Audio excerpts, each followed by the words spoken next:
Hola, que Dios te bendiga. Te saluda el pastor Ludin Molina. Deseo compartirte un devocional que se titula La iglesia que está en tu casa. Nuestra base bíblica se encuentra en la carta del apóstol Pablo a Filemón, capítulo 1, versículo 1 al 3. Pablo, prisionero de Jesucristo, y el hermano Timoteo, al amado Filemón, colaborador nuestro, y a la amada hermana Apia, y a Arquipo, nuestro compañero de milicia, y a la iglesia que está en tu casa. Gracia y paz a vosotros, de Dios nuestro Padre y del Señor Jesucristo. Regularmente tenemos la idea nosotros de que la iglesia representa un templo.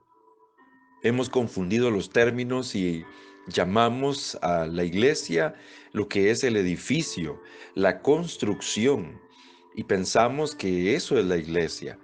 Sin embargo, en el tiempo del apóstol Pablo no era así. Nosotros disfrutamos la bendición de tener un lugar donde nos congregamos y que ha sido consagrado y dedicado para que allí se glorifique el nombre del Señor, como un templo, como un edificio. Sin embargo, en el tiempo del apóstol Pablo, las casas eran utilizadas como iglesias. Y de eso quiero compartirte en este devocional, que ahora en este tiempo de pandemia, hemos regresado al modelo original, donde las familias se reunían y celebraban sus cultos, la adoración, la alabanza y la administración de la palabra del Señor, y lo hacían en las casas. Pero veamos qué es lo que Pablo nos está diciendo en estos versículos de esta epístola tan pequeña y tan misteriosa llamada Filemón. Pablo no se identifica como un apóstol. De hecho, él inicia diciendo, Pablo, prisionero de Jesucristo. En ningún momento él habla sobre la autoridad apostólica que tenía. Al contrario, él se identifica como aquel siervo sufriente que estaba entregado por completo a la causa misionera por causa de su predicación y su labor ministerial en la extensión del Evangelio. Pablo estaba preso al cumplimiento de la gran comisión, aunque de forma literal también Pablo había sufrido prisiones, él había estado encarcelado. Sin embargo, en esta carta él hace alusión a que él se encuentra convicto y entregado por completo a ese compromiso de la predicación. Él se encontraba enteramente dedicado al Señor Jesucristo. Así que Pablo detalla con gran precisión su actual posición como un predicador, pero también incluye y hace mención del hermano Timoteo. Y esa es como una cortesía del apóstol Pablo. Y no es remoto que durante la estancia de Pablo en Éfeso, ahí también se encontraba su gran compañero de batallas, Timoteo. Timoteo era conocido por su liderazgo y por su entrega en la causa misionera también. Filemón es un hombre no muy conocido en el Nuevo Testamento. Todo lo que sabemos de él se encuentra en esta carta que lleva su nombre, pero también en la carta a los colosenses se hace mención sobre él y sobre esa iglesia que estaba activa en su casa. Así que vamos a ver por un momento quién era este hombre llamado Filemón. Filemón era un hombre gentil, eso significa que no era israelita, no era judío, y vivía en la ciudad de Colosas. En Colosenses capítulo 4 y versículo 9 nos dice, con Onésimo, amado y fiel hermano que es uno de vosotros, todo lo que acá pasa os lo hará saber. Y en Colosenses 4:17 también dice, decid a Arquipo, mira que cumplas el ministerio que recibiste en el Señor. Este hombre llamado Filemón estaba viviendo en Colosas, pero este hombre tenía una estrecha conexión y relación con las dos personas que se hace mención en esta carta en el versículo 2, la amada hermana Apia y Arquipo. Algunos han encontrado que esta mujer llamada Apia era la esposa de Filemón y que posiblemente Arquipo era hijo del hermano Filemón y la hermana Apia. Y Filemón se había convertido seguramente bajo el ministerio del apóstol Pablo. En esta carta a Filemón, versículo 8 y 9 dice, por lo cual, aunque tengo mucha libertad en Cristo para mandarte lo que conviene, mas bien te ruego por amor, siendo como soy, Pablo ya anciano y ahora además prisionero de Jesucristo. Estos versículos nos dejan entrever que este hombre Filemón se había convertido bajo el ministerio del apóstol Pablo. Sin embargo, aquí vemos algo extraordinario en la vida de Filemón. En su casa había una iglesia. Y esto nos habla de la entrega y el compromiso que había adquirido Filemón en su fe. En su casa, él había proporcionado el espacio para que los cristianos que deseaban congregarse en la misma fe se reunieran en su casa. Esto es lo que ha sucedido a lo largo de la historia.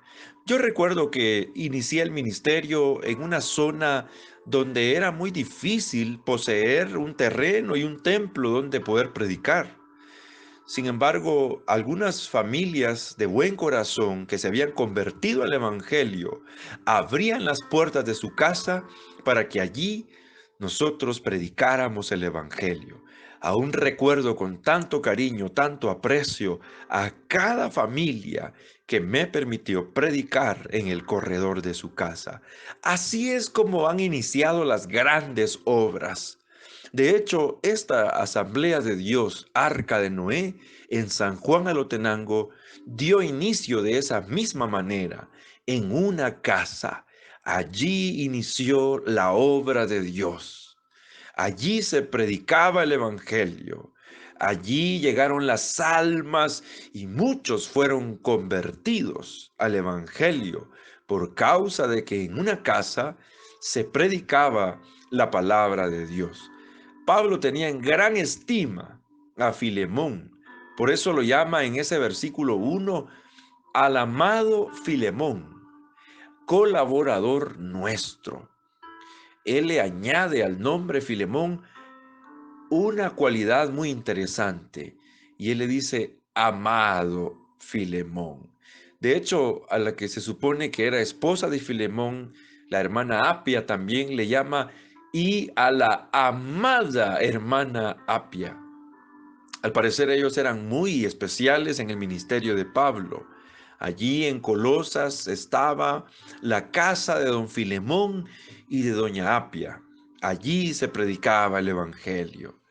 Esta carta a Filemón tiene un gran valor y es muy interesante porque en ella se puede observar cómo el cristianismo se desarrollaba en el hogar de los primeros cristianos. Hoy estamos frente a una pandemia y esto ha traído también no solo cosas negativas, nos ha venido a despertar en relación a que en cada casa debe predicarse el Evangelio.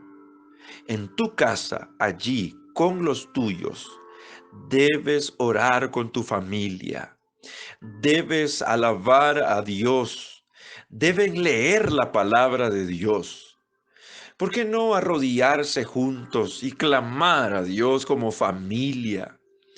Estamos bajo ciertas restricciones y no podemos congregarnos en un templo como siempre se ha hecho. Ahora nosotros tenemos que sujetarnos a estas nuevas disposiciones. Por supuesto que creemos y consideramos que no será por más tiempo, pero mientras esto dure, en tu casa, debe haber una iglesia, porque déjame decirte que la iglesia eres tú. El lugar donde nos congregamos es el templo, que ha sido consagrado para ese uso y que al nuevamente volver a la normalidad, tenemos que volver a nuestros templos cristianos. Esos hermosos templos que han sido consagrados para que ahí se predique el evangelio.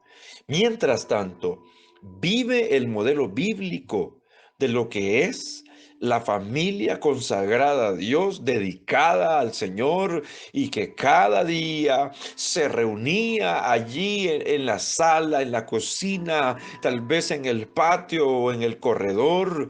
Aquella iglesia, aquellos cristianos que eran la representación de la iglesia, se reunían para exaltar a Dios, para glorificar a Dios. Pon tus peticiones, presenta tus necesidades.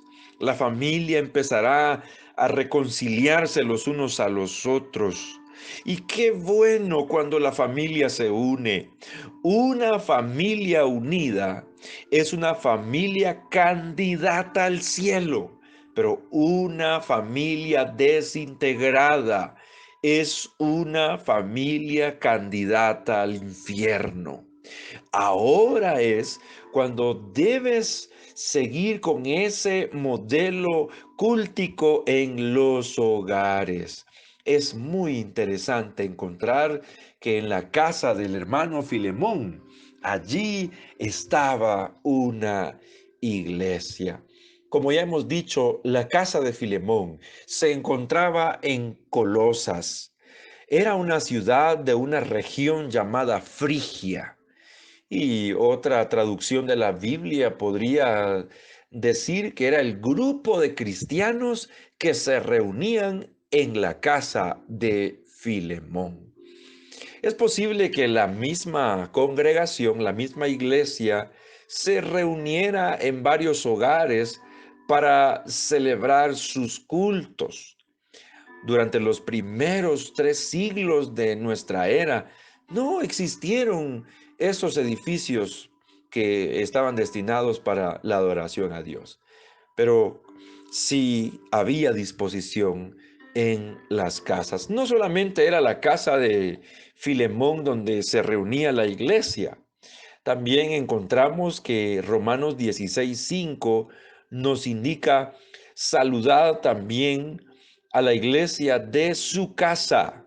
Está hablando de Priscila y Aquila.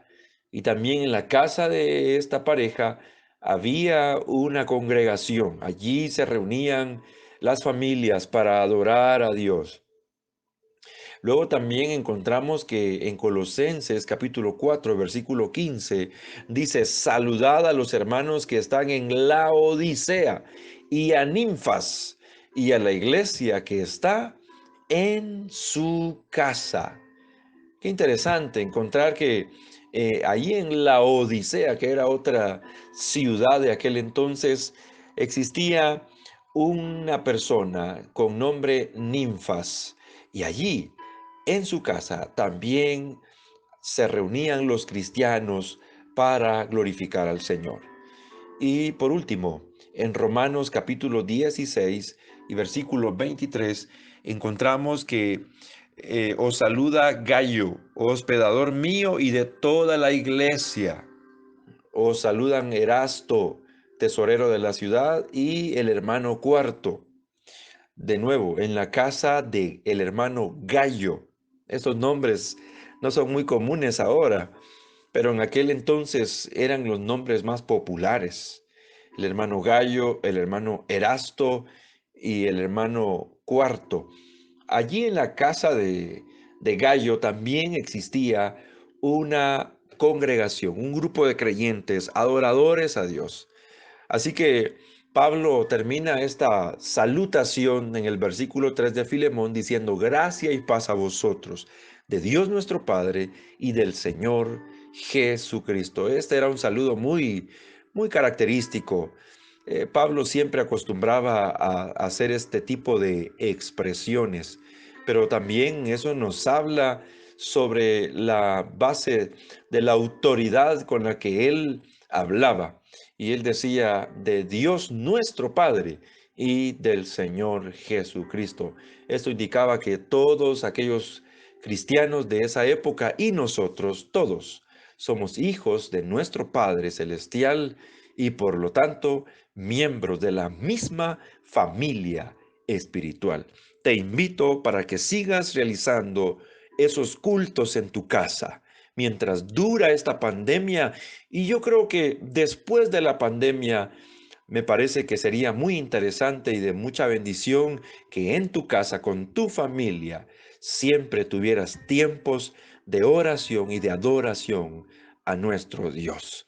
Te animo a que no solamente tengas esos cultos alegres y de bendición, esos cultos familiares o a lo que también llamamos el altar familiar, sino que también después de tu culto puedas compartir con tu familia y puedas disfrutar a tu familia y orar juntos dándole gracias a Dios porque Él está obrando. Padre, gracias porque hemos meditado que en cada casa se ha levantado un altar de adoración, un altar de oración.